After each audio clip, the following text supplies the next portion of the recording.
Hello, it's December 10th. There's a storm raging outside, and it is time for me to come up with another set of deep space updates. Going back in time to the 26th of November, we had our first launch of this session with a PSLV XL. That is, of course, the Indian Polar Satellite Launch Vehicle. It carried a set of satellites into sun synchronous orbit, 738 kilometers for the main payload, but there was also a set of secondary payloads in 511 kilometer orbit. Primary payload was OceanSat 3, which is a program which basically looks at the color of oceans so they can detect things like chlorophyll and various pollutants or other, trace materials that let you clue into the biological activity going on. So there was like 8 other rideshare payloads, mostly, university things. 26th of November, we also had a Falcon 9 Block 5 launching CRS-26 to the International Space Station. So this was a fresh new Cargo Dragon spacecraft, serial number 211, I believe. Had 9 extra CubeSats on board, which will be deployed from the ISS, a pair of iROSA solar arrays, some other experiments with mice, and that's also with tomatoes. Now, the patch, by the way, has all these interesting icons on it. You can see, like, obviously the dragon at the top and the gold-colored arrays for the solar arrays. I was especially wondering why there's an apple on there. I like to think that it's something to do with the amount of hardware in space which is made by Apple. Anyway, going on. The 27th of November, we had a Long March 2D from China, again launching 3 Yaogan 36 military reconnaissance satellites. Don't know anything more about them, wish I did. 28th of November, there was the Soyuz 2.1B launching from Plesetsk with a Cosmos 2564. Now, we know that this is actually a GLONASS spacecraft, and this is believed to be the final launch of the GLONASS. So GLONASS is like the Russian version of GPS, and they started launching this back in the 1980s, and the first version of GLONASS basically had really lousy on-orbit lifetime. They would last less than 2 years, and they had to be launching dozens of them each year to keep the network alive. GLONASS began development in the 90s after, basically the Soviet Union had sort of collapsed and Russia was getting access to sort of international markets, and they were able to source better quality electronics, and that's what GLONASS is. And those have been launched, I think, starting 2003, and this is the most recent one. They're now transitioning to a new one called GLONASS-K, which is way lighter, partly because the electronics don't need to be kept inside a pressurized container for cooling. Those started back in 2011. Anyway, 29th of November, there was a Long March 2F, yes, carrying Shenzhou 15, a new crew heading to China's space station. The 3 lucky astronauts, or taikonauts if you like, are Fei Junlong, Den Qingming, and Zhang Lu. And as people have been pointing out that Den Qingming, he was first selected as an astronaut back in 1998, and this is his first flight. So this is 24 years between selection and launch. That is probably the longest of any astronaut I can think of. Even Deke Slayton flew a lot sooner than that. This was also the first time that we've had 2 crews on China's space station. They did a crew swap in space with a transfer of command with, of course, the crew of Shenzhou 14, which was Cheng Dong, Liu Yang, and Kai Suzi. They, of course, have since departed the station and returned to Earth safely. The 30th of November, there was another Soyuz 2.1B from Plesetsk. This one launched the little more cryptic Cosmos 2565. That is a Lotus S1 satellite. So this is a electronic intelligence network, satellite network. I think there's 6 of them in space, maybe 7. They sit in like 67-degree low Earth orbit, 900 kilometers up. Now, the Lotus satellites are part of a network called Liana, and that is sort of an upgrade over the older Soviet Selena network, which was, of course, built as part of the Soviet Union. So these had a lot of Ukrainian electronics in them. Now, Lotus has to be purely Russian, so it's the replacement network. And then, surprisingly, we had a whole week with no rocket launches. That was bizarre and strange and rare this year. But on the 7th of November, China returned with Kuaizhou 11. Now, Kuaizhou 11 is a bigger version of the Kuaizhou 1A. It's able to put like 5 times as much mass into orbit. So they'd originally attempted to launch Kuaizhou 11 back in 2020, and that was a failure. So this was their second attempt, and it was successful. So this is the first successful launch of this spacecraft, able to put about 1 ton into sun-synchronous orbit, 1,500 kilograms into low Earth orbit. Notably, by the way, I noticed that this has grid fins on the bottom of the stage. I'm presuming this is to provide, aerodynamic stability in the lower atmosphere. It's an interesting thing because, grid fins are generally thought to be better at hypersonic speeds or supertransonic speeds. Anyway, payload for this was something that was called Xingyang Jiatong Vedas Shiyan. And VDES, right, is an acronym which, according to some sources, stands for VHF Data Exchange System, that's used to talk between marine traffic control, search and rescue, and that kind of thing. 8th of November, Long March 2D for carrying a spacecraft called Gaofen 5 1A. This is a new generation of their Earth resources, survey, basically Chinese version of Landsat. So this is in a 700-kilometer sun-synchronous orbit. I believe, according to some sources, that its imaging swathe is about 1,500 kilometers wide, and the hyperspectral imager can resolve down to 2.5 nanometer resolution. So this is very capable imaging system, and there have been previously versions launched or spacecraft launched in this. This is the first of a new generation by the looks of things. And hours later, a Falcon 9 carrying 40 OneWeb satellites. Yes, hell has indeed frozen over. That I joke though. Now, if Blue Origin launched with SpaceX, that might be. So yeah, OneWeb, they had previously been launching their spacecraft on Soyuz as part of Arianespace. They're licensed to launch on Soyuz. Now they no longer can, and they've done one launch with India. Now they're doing a handful of launches with SpaceX. So this is the largest launch of any OneWeb satellites. There's 40 satellites on this as opposed to 36 on the Indian launch vehicle. Interestingly, this is a return to launch site landing. So this is basically going to polar orbit, which means it needs to head out slightly eastwards, and then the second stage has to make a dogleg to get into the target orbit. This one, of course, instead the booster did a flip around and landed back at port. It was also a pretty damn amazing looking image because, of course, it was launching just after sunset, and so we got a complete RTLS, massive, awesome jellyfish and chaotic cloud over Miami. Lots of people saw this. So OneWeb now have launched over 500 satellites. I think they've got 20% more of their constellation left to go. There's at least 2 more SpaceX launches and 1 launch with ISRO to possibly complete the constellation. I'm not sure if there's anything more after that. 9th of December, we had another Chinese rocket debut, the Jialong 3, or Agile Dragon, or Smart Dragon, depending upon who you talk to. So this is another of the 4-stage solid rocket motor vehicles. This time it was launched from an ocean platform, the Tairi launch platform in the Yellow Sea. The vehicle is 31 meters tall, but 2.65 meters in diameter, and masses 145 tons at launch. It's intended to be able to launch about 1,500 kilograms into low Earth orbit, which makes it basically the same as the Kuaizhou 11 in terms of capabilities. In this case, it launched 14 small satellites into sun-sync orbit. They were mostly student-built satellites, scientific spacecraft for various academic institutions. So, that's the launches. Hopefully, because there might be another one by the time I finished recording this. Right?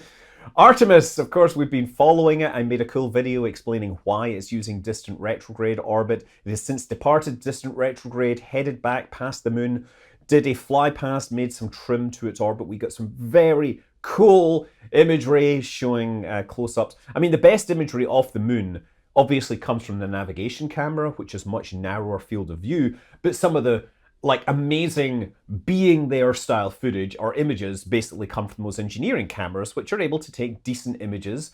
There are, as somebody pointed out, by the way, that some of the images actually include stars on them. So yeah, for everyone that keeps posting, where are the stars? Oh, this is obviously fake. It's like, yeah, there's stars in there, right? Go shut up.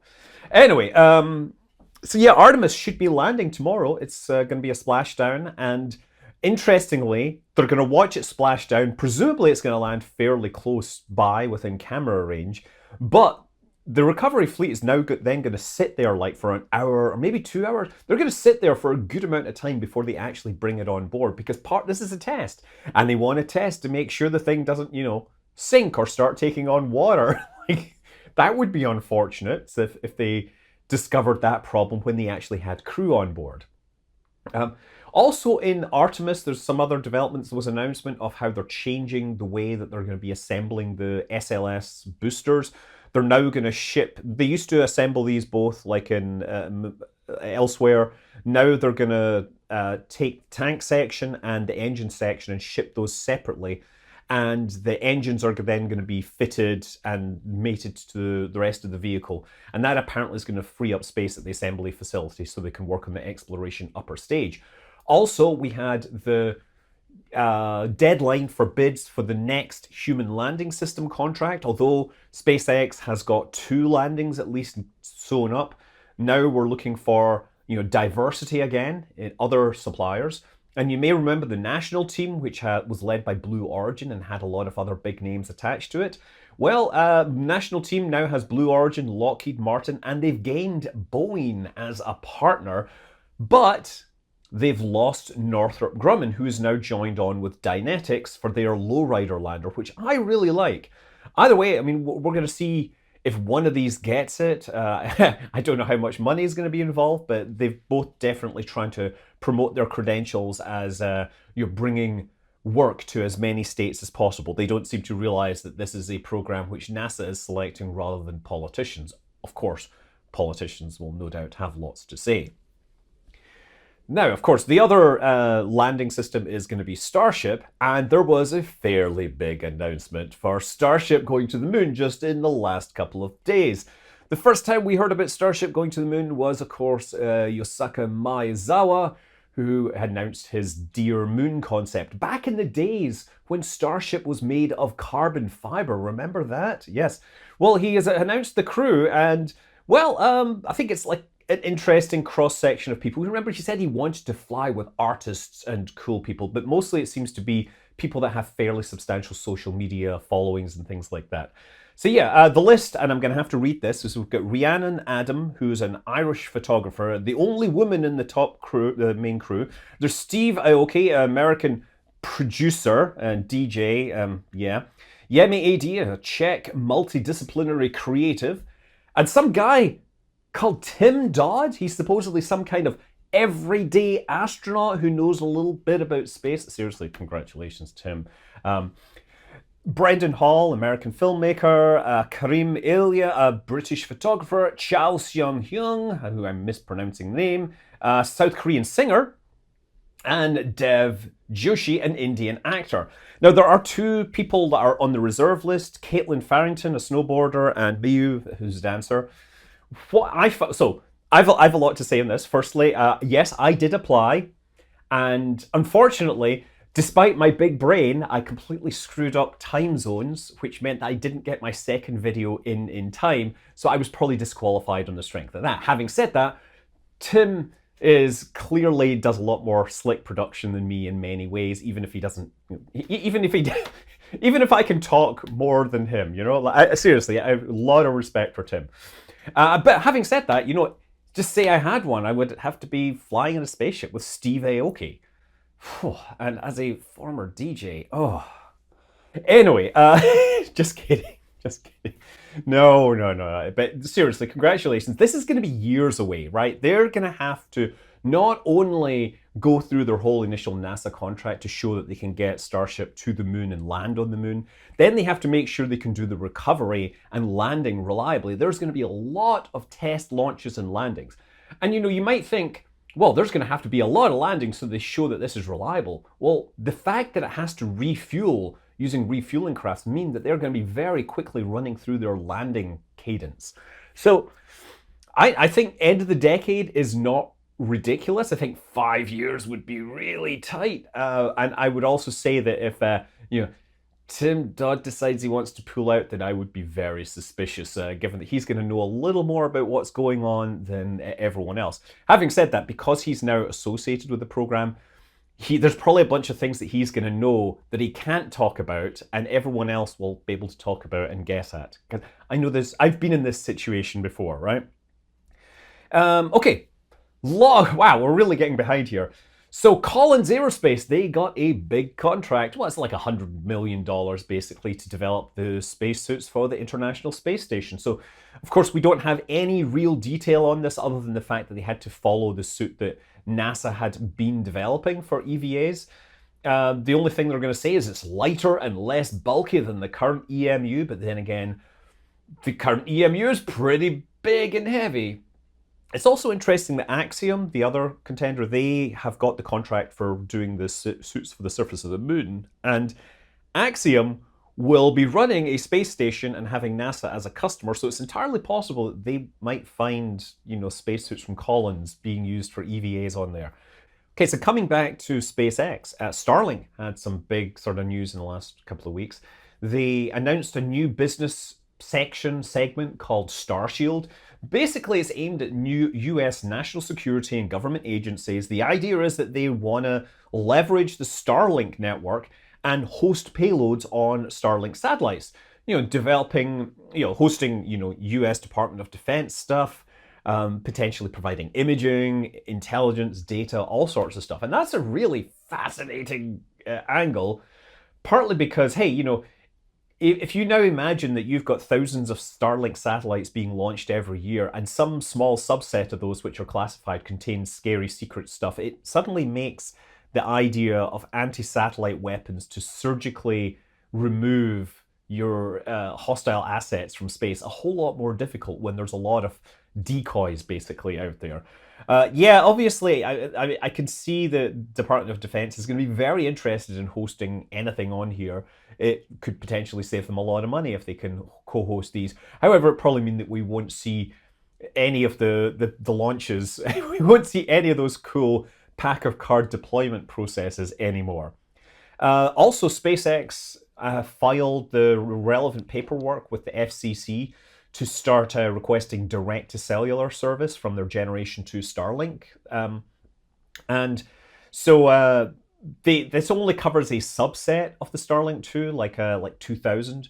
They also got approval from the FCC to launch, I think it's like 1/4 of their next-gen cluster, right?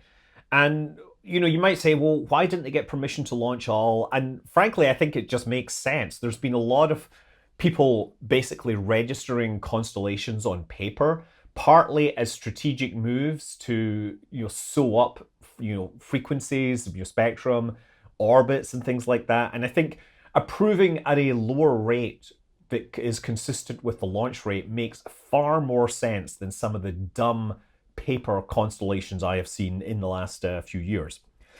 Over in Boca Chica, Booster 7, they had an 11-engine test, which, apparently the concrete didn't hold up quite as well, and so they're doing some other work to repair things. Booster 7 rolled back for some other updates, probably a little more reinforcing, possibly putting panels back in. But that does mean that it's very unlikely to make the December launch that we thought might happen.